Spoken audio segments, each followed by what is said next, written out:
கணவனின் அன்பு ஏன் இப்படி செய்தார்? ஆயிரமாவது முறையாக என்னுள் கேள்வி அலைகள். ராகவன் கண் விழித்தால்தான் தெரியும்.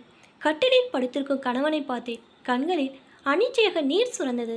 நேற்று இரவு 8 மணிக்கு வந்த ஃபோன் செய்தி மின்னலுடன் கூடிய இடியாய் என்னை தாக்கியதை நினைத்தால் உடம்பு இன்னும் நடுங்குகிறது.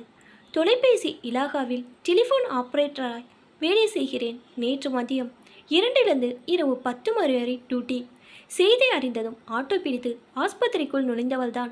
இன்னும் வெளியேறவில்லை. மேடம், உங்கள் கணவர் பால்கனியிலிருந்து கீழே விழுந்துட்டார். தலையில் நல்ல அடி போல் இருக்கு. கீதா நர்சிங் ஹோமில் சேர்த்திருக்கோம். கீழ் வீட்டு இளைஞன் ஃபோனை கூப்பிட்டு சொன்னான். அடுக்குமாடி குடியிருப்பு. அதில் முதல் மாடியில் எங்கள் இருப்பிடம். பால்கனியிலிருந்து விழுந்து விட்டாரா? எப்படி? எனக்குள் முதலில் எழுந்த கேள்வி. விசாரிக்க வந்த அனைவர் மனதின் கூட உண்டாகியிருப்பதை அவர்களின் பேச்சு உணர்த்தியது.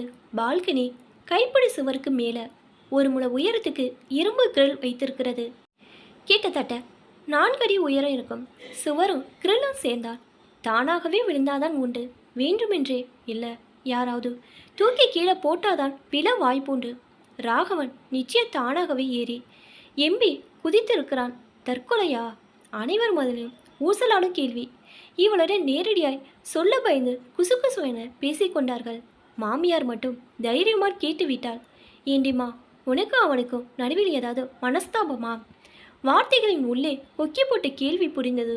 உன்னுடைய ஏதோ ஒரு செயலோ சொல்லோ பிடிக்காமல் தான் என் பிள்ளை தற்கொலைக்கு முயற்சித்திருக்கிறான். அந்த வருத்தத்திலும் கோபம் வந்தது. என்னை சடாரென்று எப்படி கலற்றி குற்றவாளியாக்கி விட்டார்கள் என்ற துக்கம் பீறிட்டது. வீட்டுக்கு வீடு வாசப்படி. கணவன் மனைவி என்றான பிறகு உறவு எப்படி இயல்போ அதுபோல பிணக்கும் இயல்புதானே. நேற்று காலையில் கூட பிணக்கு இருந்ததுதான். அல்ப காரணம். எப்போ பார்த்தாலும் சாம்பாரா? வத்த குழம்பு சாப்பிடணும்னு நாக்கு துடிக்குது. நான் வச்ச வத்த குழம்புனாதான் நொட்ட சொல்வீங்களே. உண்மையாக தான் சொல்கிறேன். எங்கள் அம்மா வைக்கணும். இன்றைக்கி முழுதும் சாப்பிட்லாம். ஆமாம், உங்கள் அம்மாவுக்கு சமையலில் ஒழுங்காக வருவதே அது மட்டும்தான். பிறகு உன் வீடு என் வீடு என்று வாக்குவாதம் வளர்ந்து ஊர்ரென்றது. ஆஃபீஸ் கிளம்பினார்.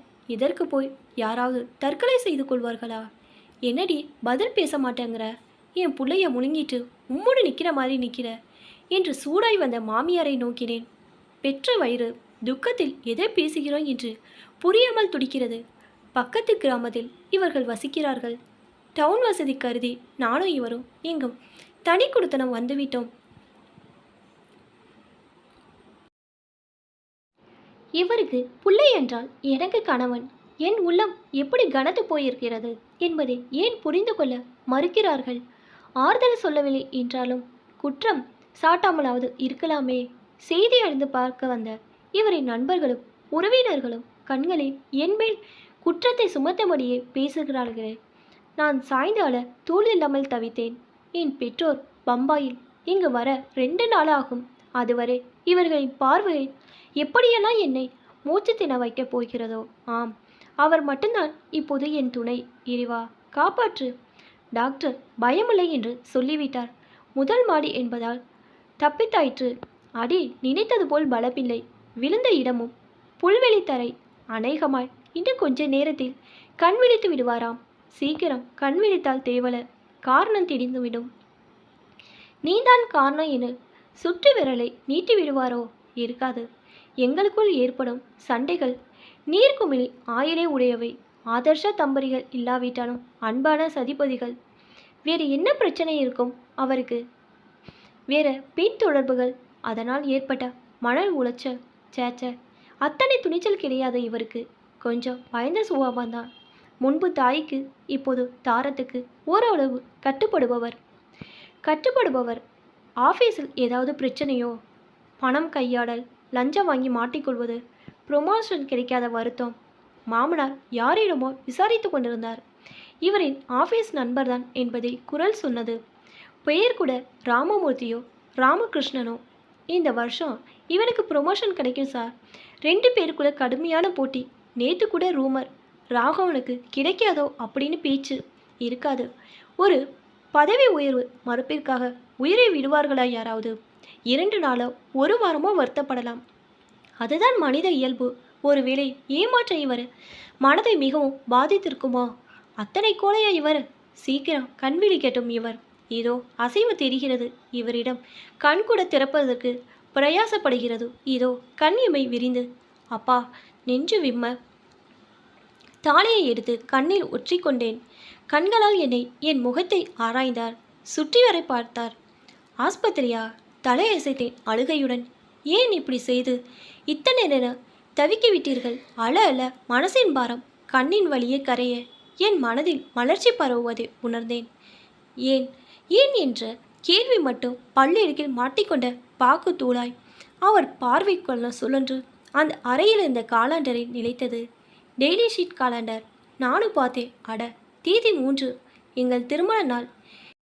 இந்த பதட்டத்தில் மறந்தே போய்விட்டது. இந்த நாளை எப்படியெல்லாம் கொண்டாடலாம் என்று போன வாரம் முதல் திட்டம் போட்டு காத்திருந்தோம். கடைசியில் இப்படி ஆஸ்பத்திரி அறையில் சாரி டியர் என்றார் மெதுவாய்.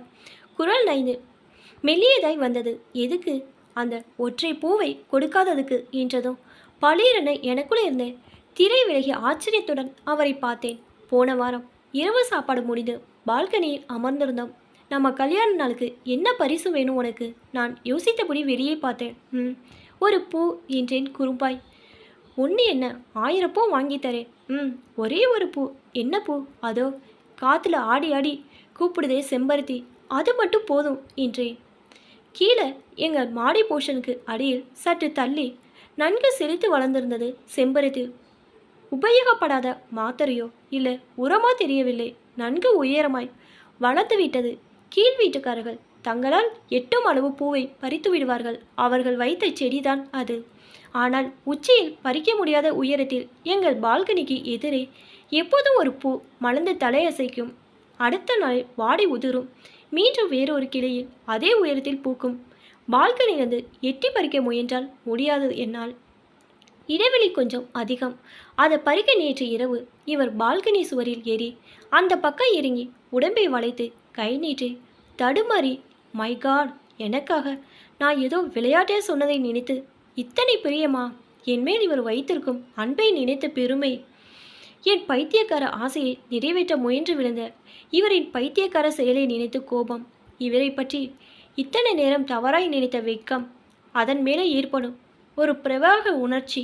இதுவரை நான் அனுபவித்தராத கலவை உணர்வு. சிப்போ பைத்தியம் என்றேன். என் இதயத்தின் கனிவு முழுவதையும் வெளிப்படுத்தேன். அவர் புன்னகைத்தார். இப்போ தான் என்னோடய சேனல் ஃபஸ்ட் டைம் பார்க்குறீங்கன்னா சப்ஸ்கிரைப் பண்ணிக்கோங்க. பக்கத்தில் இருக்க பெல் ஐக்கனை ப்ரெஸ் பண்ணிக்கோங்க. இப்போ தான் நான் ஒவ்வொரு தடவை வீடியோ போடும்போதும் உங்களுக்கு நோட்டிஃபிகேஷனில் வரும். தேங்க்ஸ் ஃபார் வாட்சிங்.